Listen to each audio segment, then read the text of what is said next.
देखो class 8 lesson 8 his first flight writer Liam O'Flaherty. His first flight माने तार प्रथम उड़ा, राइटारेर नाम लियाम ओ फ्लाहार्टी। এটা বলেছিলাম এটা একটা সিম্বলিক লেখা, যেখানে এই গল্পের মাধ্যমে লেখক দেখাতে চাইছেন যে যে কোনো শিক্ষার্থী বা ছোট যারা তারা যখন কোনো কিছু শিখছে তাদেরকে প্রাথমিক যে ভয় সেটা কাটিয়ে উঠতেই হবে, otherwise he will not be able to learn anything. ভয় আমাদের জীবনের সঙ্গে সবসময় জড়িয়ে আছে, but that fear must B overcome. Fear is in our heart, it is not in the outside of our heart. আমাদের হৃদয়ের বাইরে কিন্তু ভয়টা নেই, ভয়টা আছে আমাদের হৃদয়ে। সেই অবস্থাটাকে আমাদের কাটিয়ে উঠতে হবে। প্রথমে আমাদের লেখক সম্পর্কে আছে, দেখো the author and the text.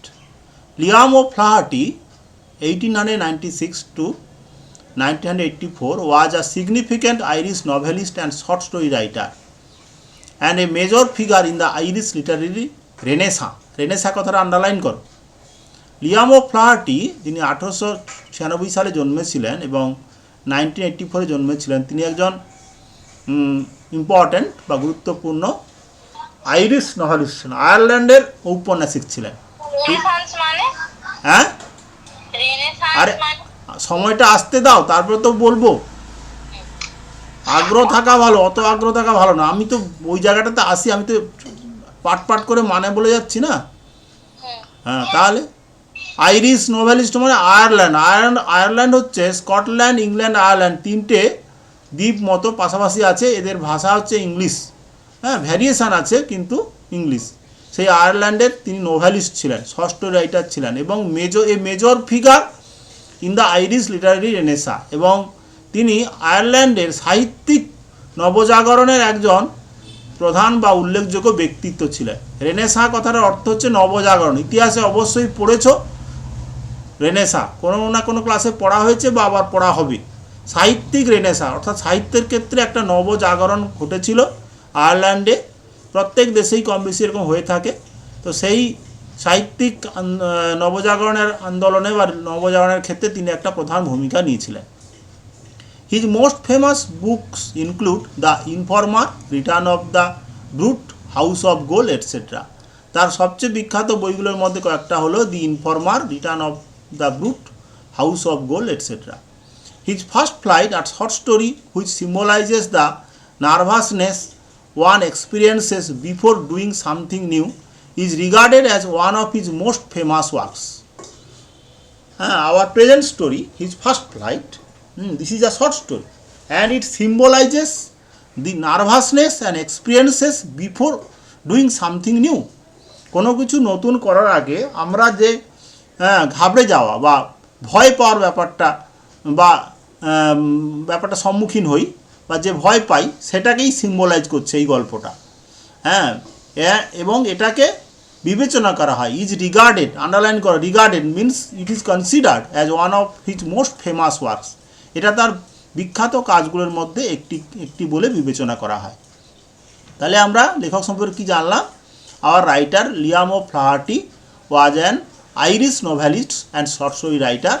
He was a major figure বা important person in the Irish literary renaissance. Some of his famous books have been included here: The Informer, Return of the Brute, House of Gold, etc. And our story, his first flight, is a symbolic story. Here this story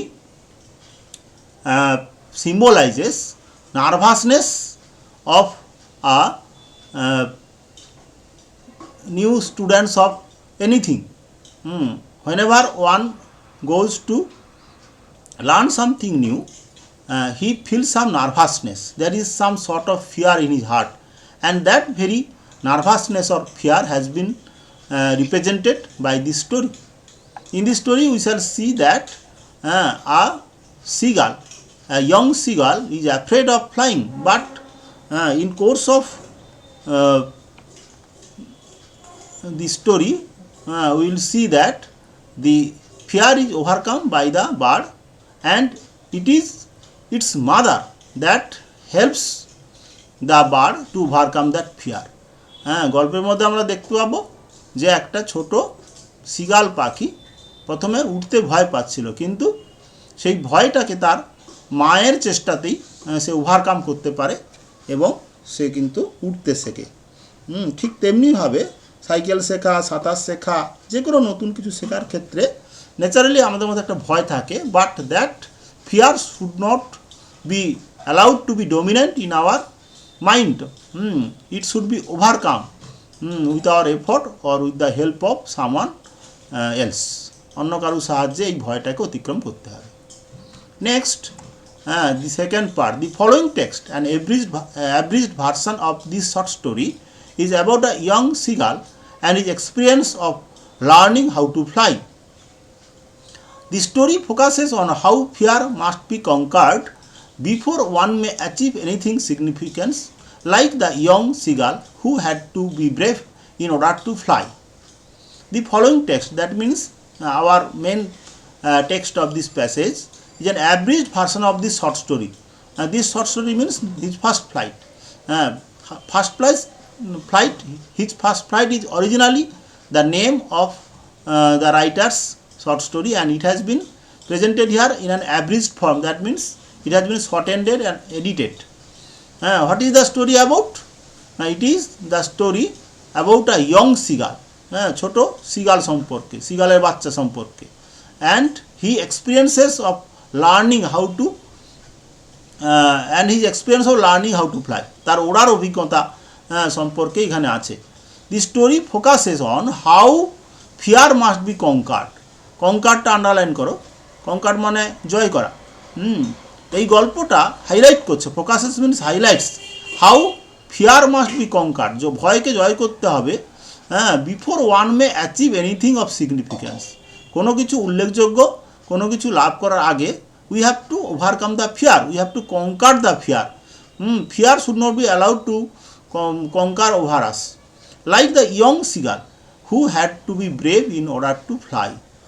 As the young seagull in the story became brave and he succeeded to fly, similarly we have to overcome any type of fear if we want to achieve something significant, something important. আমরা যদি কোনো গুরুত্বপূর্ণ বা তাৎপর্যপূর্ণ কোনো কিছু লাভ করতে চাই, তাহলে আমাদের ওই ভয়টাকে এড়াতে হবে বা ভয়কে জয় করতে হবে। This is the introductory portion of our story. আমাদের গল্পের এটাই হচ্ছে ইন্ট্রোডাক্টরি পোর্শন। এবার আমরা মেন স্টোরিতে যাচ্ছি। The young seagull was alone on his ledge. His two brothers and his sister had already flown away the day before. He had been afraid to fly with them. When he had run forward to the brink of the ledge, he became afraid. The great expanse of the sea stretched down beneath, and it was miles down. He felt certain that his wings would never support, so he bent his head and ran away back to the little hole where he slept at night. His father and mother had come around, calling to him shrilly, but for the life of him he could not move. The young seagull was alone on his ledge. Ledge, what is ledge? Ledge is the projected part of a hill or mountain.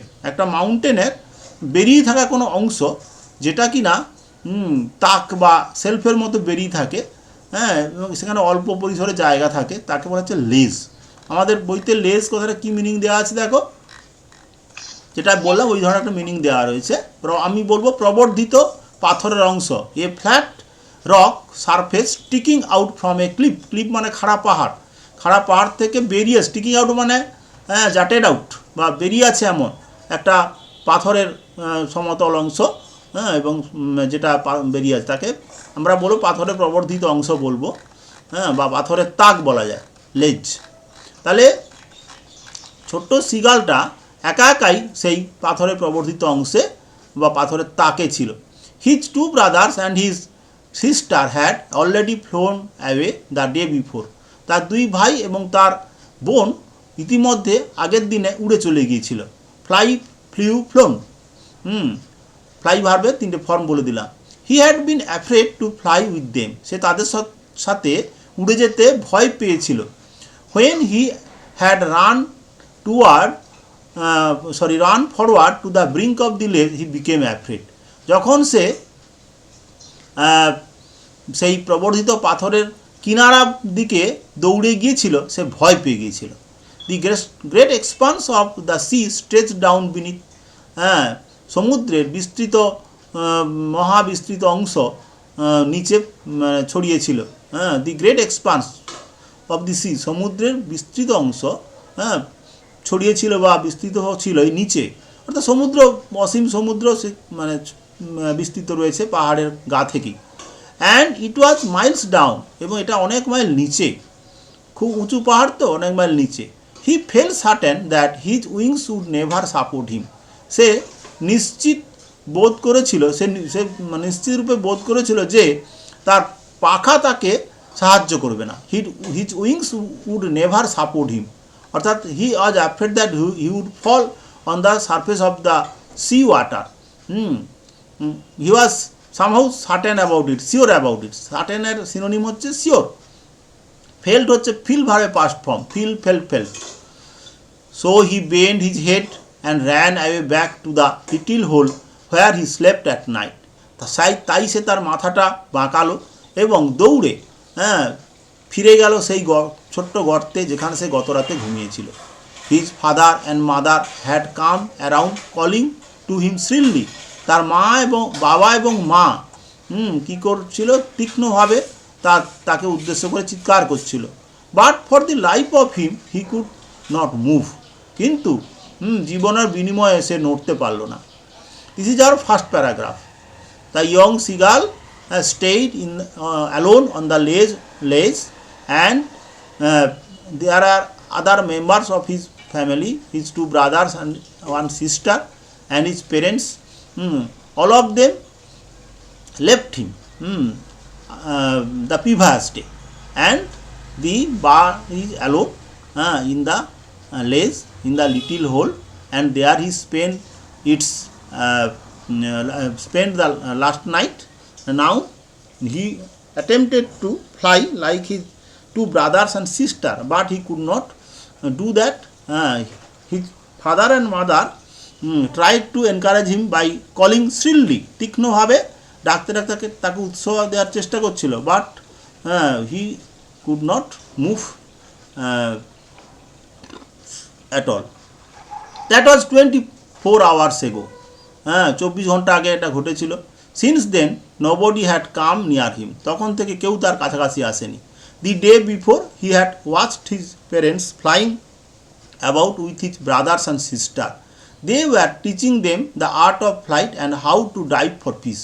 He had seen his older brother catch his first herring while his parents circle around proudly. That was 24 hours ago. এটা 24 ঘন্টা আগে। এখানে 24 ঘন্টা আগে means যে যখন তার বাবা মা চলে গেছিল, সে হয়তো ওড়ার চেষ্টা করেছিল কিন্তু পারেনি। Since then nobody had come near him, তারপর থেকে কেউ তার কাছাকাছি আসেনি, দূর থেকে তো ডাকছে কিন্তু কেউ আসেনি। The day before he had watched his parents flying about with his brothers and sister, আগের দিনে সে লক্ষ্য করেছিল তার বাবা মা উড়ে বেড়াচ্ছে, সঙ্গে তার ভাইয়েরা এবং বোন আছে। They were teaching them the art of flight, তারা তাদেরকে ওড়ার কৌশল শিক্ষা দিচ্ছিল। And how to dive for fish, এবং কেমন করে মাছ ধরার জন্য ছো মারতে হয়। ডাইভ মানে হচ্ছে মাথা গুঁজে যে পড়ে যাওয়া, যারা সাঁতারুরা করে থাকে, পাখিও সেরকমভাবে জলের মধ্যে ডাইভ দিয়ে মাছ ধরে। He had seen his older brother catch his first herring, সে দেখেছিল কেমনভাবে তার বড় ভাই প্রথম হারিং মাছ ধরেছিল। হারিং একটা সামুদ্রিক মাছ। While his parents circle around proudly, যখন তার বাবা মা তার চারদিকে গর্ব সহকারে উড়ে বেরিয়েছিল। কেন গর্ব সহকারে উড়ে বেরিয়েছিল? তাদের বড় ছেলে মাছ ধরা শিখেছে, উড়ে তো এসেইছেই, প্লাস মাছ ধরা শিখেছে। The sun was now ascending the sky, blazing warmly on his ledge that faced the south. He felt the heat because he had not eaten since the previous nightfall. Now there was not a single scrap of food left in the straw nest. His little grey body trotted back and forth on the ledge. He was trying to find some means of reaching his parents without having to fly, but on each side of him the ledge ended in a sheer fall. পৃষ্ঠায় রয়েছে। আচ্ছা, তাহলে দি sun was now ascending the sky, আকাশে সূর্য এখন আকাশে উপরের দিকে উঠে যাচ্ছিল। সূর্য উদয় হচ্ছে, যেমন বেলা বাড়লে সূর্য উপরের দিকে ওঠে। অ্যাসেন্ডিংয়ের অপোজিট হচ্ছে ডিসেন্ডিং। হ্যাঁ, তো সূর্য আকাশে উপরের দিকে উঠছিল। ব্লেজিং ওয়ার্মলি অন হিজ লেজ, এবং তার সেই পাথরের তাকে বা প্রবর্ধিত অংশে উষ্ণভাবে কিরণ দিচ্ছিল।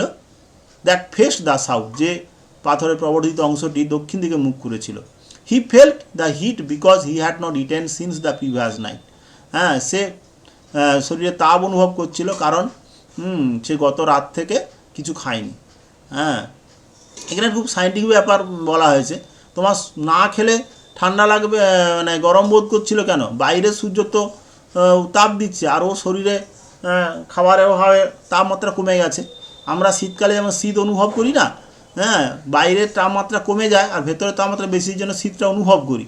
কিন্তু এখানেও ঠিক সেরকম আর কি, ওর শরীরটা ঠান্ডা আর বাইরের তাপমাত্রা বেড়ে যাচ্ছে, সেই জন্য হ্যাঁ ও তাপ অনুভব করলো।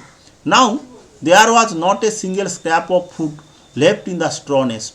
এখন খড়ের বাসাতে এক টুকরো খাবার অবশিষ্ট ছিল না। স্ক্র্যাপ মানে হচ্ছে টুকরো অংশ। His little grey body trotted back and forth on the ledge, তার ছোট্ট শরীরটা সেই পাথরের প্রবর্ধিত অংশে সামনে পেছনে যাওয়া আসা করছিল। ট্রটেড মানে ছোটো ছোটো পা ফেলে হাঁটা। হ্যাঁ, ব্যাক অ্যান্ড ফোর্থ মানে সামনে পেছনে সে যাওয়া আসা করছিল। He was trying to find some means of reaching his parents without having to fly. সে চেষ্টা করছিল কোনো একটা উপায় খুঁজে বার করতে, না উড়ে তার বাবা মার কাছে পৌঁছানোর জন্য। বাচ্চারা বেশি চালাও হয় না, সেরকম আর কি। He was trying to find some means of reaching his parents without having to fly, but on each side of him the ledge ended in a শিয়ার ফল। কিন্তু সেই প্রবর্ধিত পাথরের প্রত্যেকটা দিকেই হ্যাঁ পুরোপুরি পড়ে যাওয়ার ভয় ছিল। এই যে যখন ছবিটাতে দেখো লেজটা কেমন দিচ্ছে, হ্যাঁ, পাথরের একটা গাছের ডালের মতো বেরিয়ে আছে, ওটাকেই লেজ বলা হচ্ছে। হ্যাঁ, ওখানে পাখি বসে আছে ইত্যাদি। আচ্ছা, উইথ দ্য সি বিনিথ, এবং তার মানে খাড়া, শিয়ার মানে পিওরলি পড়ে যাওয়ার ভয় ছিল প্রত্যেকটা দিকে, এবং সমুদ্রটা নিচে ছিল, যেখানে সমুদ্র নিচে রয়েছে।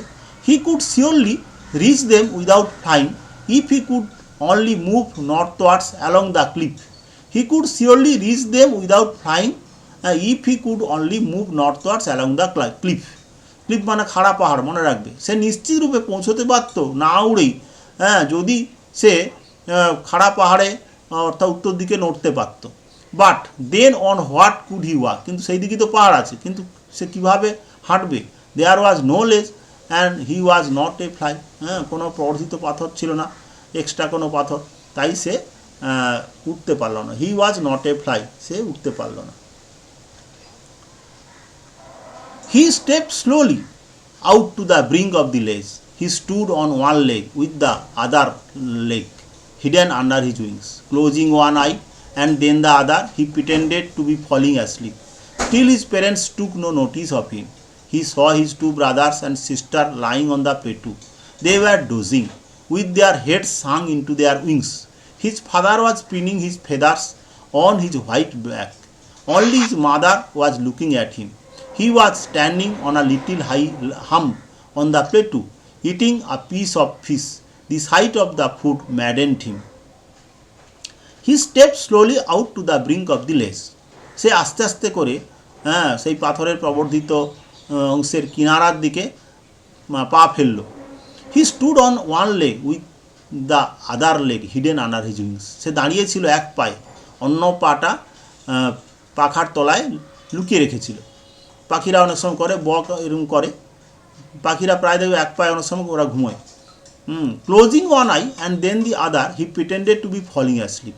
প্রথমে এক চোখ বন্ধ করে, তারপরে অন্য চোখ বন্ধ করে সে ঘুমিয়ে পড়ছে ভান করলো। Pretended, underline the word pretended, সে ভান করলো যেন সে ঘুমিয়ে পড়ছে। Still his parents took no notice of him, তবুও তার বাবা মা তার দিকে কোনো লক্ষ্য দিল না। স্টিল মানে তবুও। He saw his two brothers and sister lying on the plateau, সে দেখলো তার দুই ভাই এবং বোন মালভূমির উপর শুয়ে আছে। প্লেটু মানে মালভূমি। হ্যাঁ, দে ওয়ার ডোজিং, তারা ঝিমোচ্ছিল। With their head sunk into their wings, তাদের পাখার তলায় মাথা ঢুকিয়ে তারা ঝিমোচ্ছিল। His father was preening his feathers on his white back, তার বাবা তার সাদা পিঠের উপরে পালকগুলোকে আঁচড়াচ্ছিল। পাখিরা হাঁস টাঁস দেখবে প্রায়ই ওরা নিজেদের পালককে ঠোঁট দিয়ে চঞ্চু দিয়ে মানে সুন্দর করে। চিরুনি তো ওদের নেই, সেই জন্য ওরা হচ্ছে যে পাখা বা পালক পরিষ্কার করার কাজটা করে, তাকে হচ্ছে প্রিনিং। তার বাবা তার সাদা পিঠের পালকগুলোকে সুন্দর করে পরিষ্কার পরিচ্ছন্ন করছিল। Only his mother was looking at him, শুধুমাত্র তার মা তার দিকে তাকিয়েছিল। He was standing on a little high hump on the plateau, she was standing on a little high hump on the plateau, সে দাঁড়িয়েছিল একটা ছোট্ট উঁচু ঢিপিতে সেই মালভূমির উপরে। Eating a fish of fish, এবং সেখানে দাঁড়িয়ে দাঁড়িয়ে সে একটা মাছের টুকরো খাচ্ছিল। The sight of the food maddened him, খাবারের দৃশ্য তাকে পাগল করে দিল।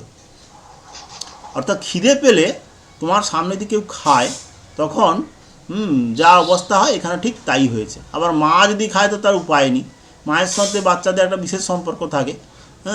তো সেই ক্ষেত্রে আর মায়েরা সাধারণত ওরকম হয় না, ছেলের খিদে আছে মেয়ের খিদে আছে মা দাঁড়িয়ে দাঁড়িয়ে খাবে, এটা হয় না। মা এরা এমন ভালো হয় যে তারা অবশ্যই মানে অল্প হলেও দিয়ে তারা নিজেরা খান।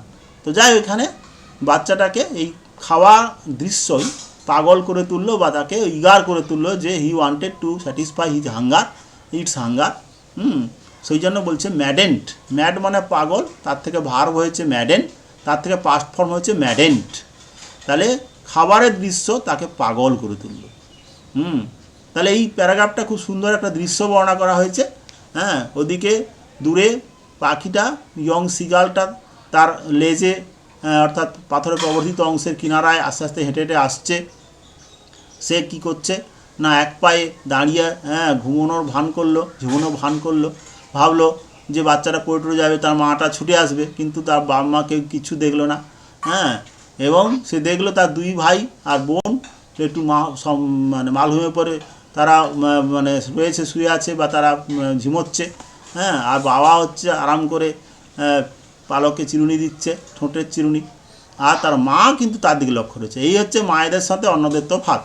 সেই মা দূরে দাঁড়িয়ে মালভূমির ওপরে উঁচু ঢিপিতে সে কী করছিল না, একটা ছোটো টুকরো মাছ খাচ্ছিল, এবং সেই খাবারের দৃশ্যই সেই ছোট্ট সিগালটাকে পাগল করে দিল।